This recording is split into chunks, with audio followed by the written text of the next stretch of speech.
अस्सलाम वालेकुम नाजरीन, आप देख रहे हैं न्यू बीबीसी न्यूज HD और मैं हूं आपकी मेजबान सना चौधरी। शामिल करते हैं आज की अहम खबरें। खबर शामिल करते हैं नौशहरा से, जहां से हमारे ब्यूरो चीफ रुहुल अबरार की रिपोर्ट के मुताबिक ज़िला नौशहरा में ज़िला इंतज़ामिया मुतहर्रिक रमज़ान मुबारक में आवाम को रिलीफ की फराहमी यकीनी बनाने के लिए अमली इक़दाम जारी हैं। डिप्टी कमिश्नर नौशहरा की हिदायत पर एडिशनल डिप्टी कमिश्नर जनरल सारा तवाब ने रसालपुर कैंट का दौरा किया, जहाँ उन्होंने रमज़ान मुबारक के दौरान मुख्तलिफ बाज़ारों और तजारती मराकज़ का अचानक मुआयना किया।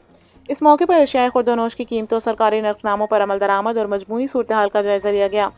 दौरे के दौरान गिरा फरोशी और ज़ख़ीरा अंदोज़ी के खिलाफ कार्रवाइयाँ भी की गईं।